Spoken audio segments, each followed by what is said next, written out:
Many people went to the temple that day. Among them was a very poor widow. A controversial, itinerant rabbi, a traveling teacher, was also there that day with his disciples.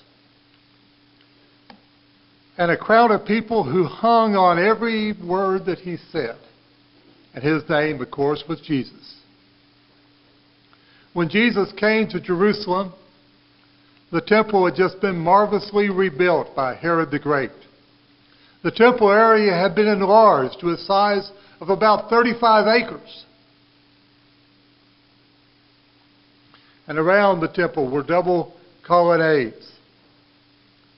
The Jewish historian Josephus, who lived in the first century and actually walked in the courts of the temple, described it in his History of the Jewish War. Said all the cloisters were double, and the pillars to them belonging were 25 cubits in height and supported the cloisters. And these pillars were of one entire stone, each of them, and that stone was white marble. And the roofs were adorned with cedar, curiously graven. The natural magnificence and excellent polish and the harmony of the joints in these afforded the prospect a sight that was most remarkable. Nor was it on the outside adorned with any work of the painter or engraver. It was in width 30 cubits, while the entire compass of it was by measure 6 furlongs, including the Tower of Antonia. Those entire courts that were exposed to the air were laid with stones of all sorts. And there were 8 gates leading into the temple.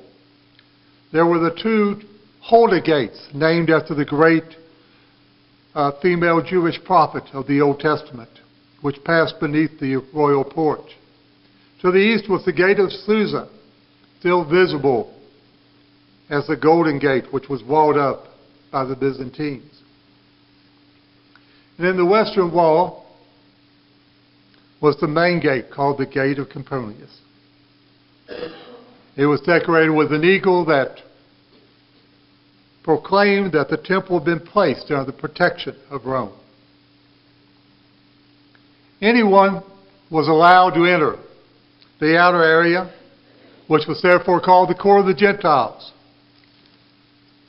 The actual temple was enclosed by a wall, and at the entrances there were warning signs. And one of those signs is still on display in a museum today in Istanbul. And it said that foreigners, that Gentiles, had freedom of access provided they did not go beyond a certain point that went all around the central building, in which no uncircumcised person, no non-Jewish person could cross without incurring the death penalty. And 14 steps led through the beautiful gate to the core of the women, where the boxes for donation were. In the temple that day also were scribes, also known as teachers of the law, men whose work was to copy the scriptures over and over and over again, because they were, in a sense, the printing press for the Bible of their day. There was no such thing as a printing press, or obviously a computer that could do word processing. So these men copied and copied and copied, and as they copied, they learned. And those words became part of them. They knew the words of the Bible very, very well. And they had an important role in Jewish religious society. As Jesus spoke to his disciples, though, on that day, who were listening, he warned them about a temptation to which many of the scribes had fallen. As he said, beginning with verse 46 in Luke chapter 20, Beware of the scribes who like to walk around in long robes and love greetings in the marketplaces and the best seats in the synagogues and the places of honor at feasts, who devour widows' houses and for a pretense make long prayers. They will receive the greater condemnation. As Jesus spoke, he identified 3 ways in which he condemned the scribes. He said, number 1, they're craving status and attention. Number 2, they're abusing their trusted position in society. And one example of that he gave is by taking advantage of widows. And number 3, he accused them of praying long prayers that were designed merely to gain attention rather than to glorify God and to worship Him. They longed for attention. They dressed in a way that would identify them as being the scribe, as being the teacher of the law. Another passage, Matthew 23, where Jesus talks about this same group, he identifies them as wearing phylacteries, little boxes, prayer boxes that had scriptures in them. Apparently they wore theirs wider. A lot of faithful Jewish men wore tassels on their garments to remind them to be obedient to the law. They wore their tassels longer. And because they were trusted as scribes, as legal religious scholars, they were often asked to administer estates when men died, to make sure that the women who survived those men received the money that was allocated to them from their deceased husband. And sometimes they took advantage of that by charging a high fee and leaving little for the widow. Jesus doesn't tell us all that was involved in that, but uses a really descriptive term. He says they devoured widows' houses. They consumed what was there. And when they prayed, they seemed to be more focused on the beauty of their prayer and the length of their prayer than on its content. And the one to whom they were praying.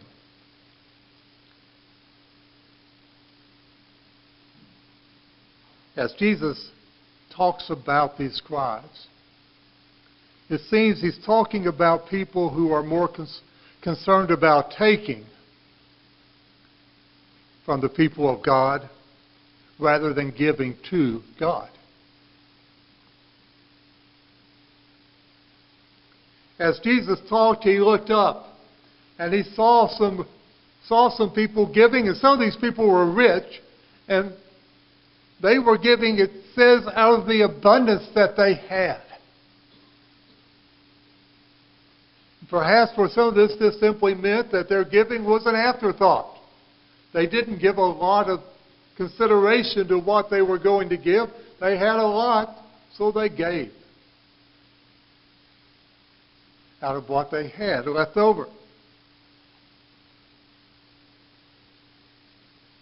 But then Jesus also saw this poor widow, and Luke uses a word that tells us this was a very poor widow, coming in and putting in 2 small copper coins, a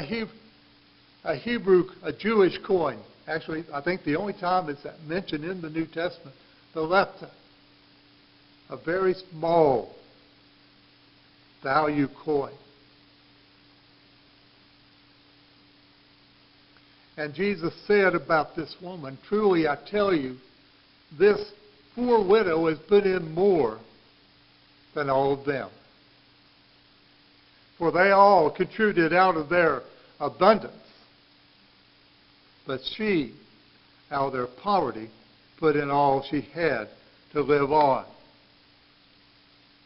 When we think about widows in connection with the Bible, our minds, I suspect, quickly go to James chapter 1, verse 27, where it says, pure and genuine religion in the sight of God, and I'm here reading from the New Living Translation. The sight of God means caring for orphans and widows in their time of need and refusing to let the world corrupt you. Jesus' critique of the scribes in Luke chapter 20, verses 45 through 47, tells us that he's saying the world has corrupted them.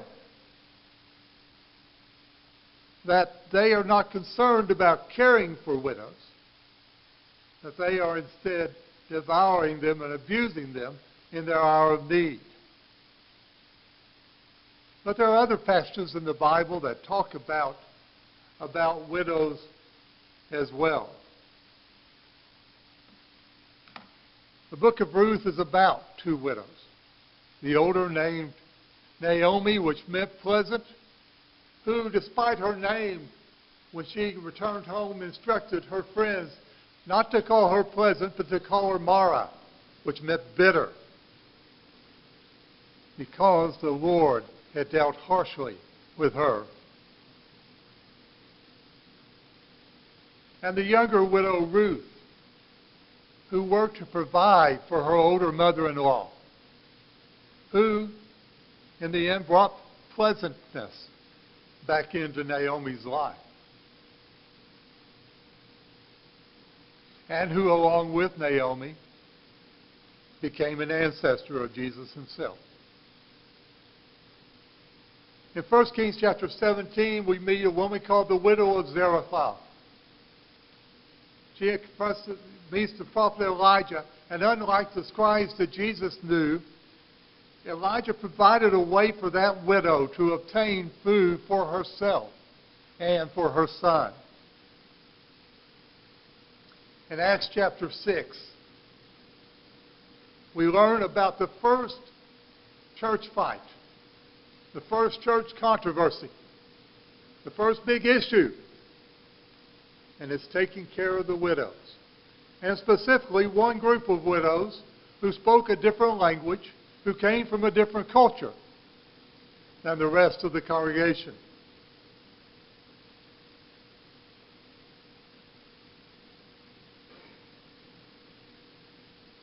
So the apostles and the elders acted to make sure that all the widows were being helped, not just the ones who spoke the right language or came from the proper cultural background.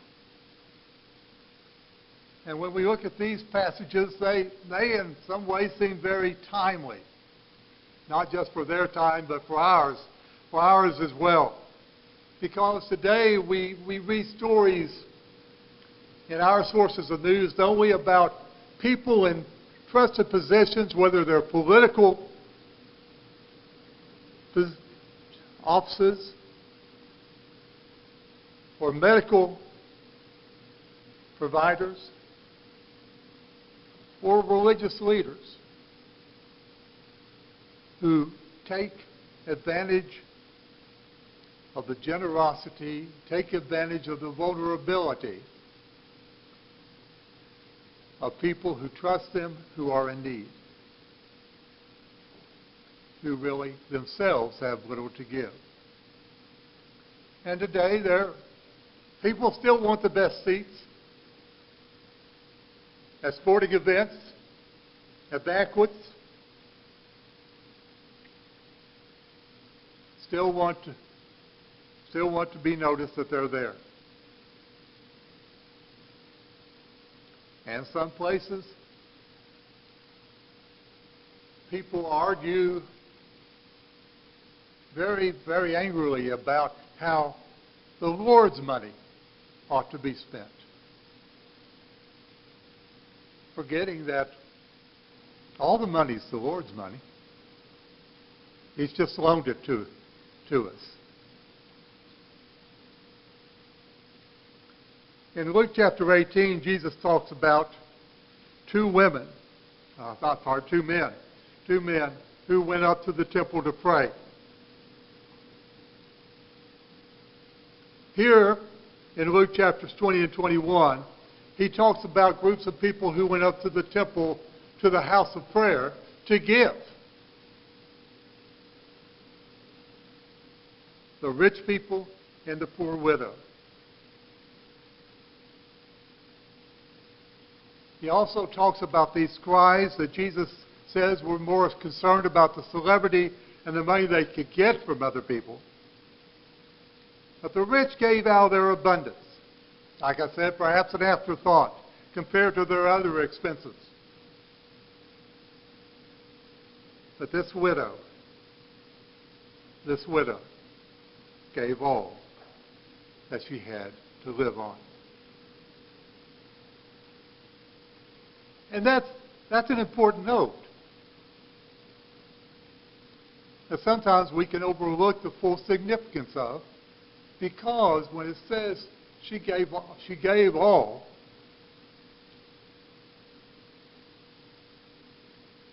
we could ask, why is she giving? Why are they letting her give when there are others who have so much more?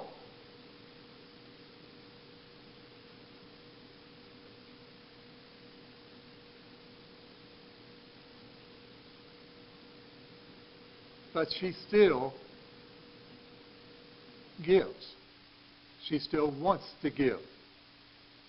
And she still is able to give. The widow of Zarephath, after Elijah helped her, was able then to help others gain food. Although the Bible talks about God's concern for widows and for the poor, it doesn't view them as helpless people, unable to do anything. Ruth provides as a widow for her mother-in-law, an older widow. And in 1 Timothy, Paul writes about younger widows taking care of older widows. And some of those older widows themselves working on behalf of the Lord for the church. Every member of our congregation has some work that we can do for the Lord. The widow that Jesus saw in the temple gave all that she had. The scribes were more concerned about taking than giving themselves. And I suspect that there were people who had much more than the widow who thought that they just didn't have enough to give anything. And that still happens today. Jesus calls us to follow him, to give with all our heart, to pray with sincerity, awe, and humility, and to take care of one another. He challenges us to use the trust that we're given by others responsibly. Not to abuse those who are weaker or poorer than we are. But to give with our ability whatever we can of our time, of our energy, and of our money to the glory of God. So what have we given today? Most important, on top of our having given our time and perhaps our money this morning, is the question, have we given our hearts to Jesus? Because in the giving, it wasn't just about whether money was given. It was about the motivation, the love that was behind the giving.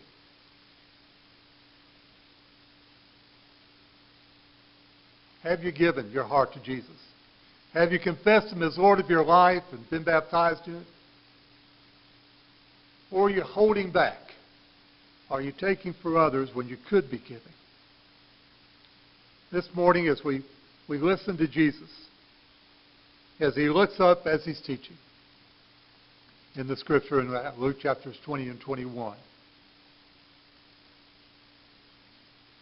we hear Him saying, "Follow me." Will you?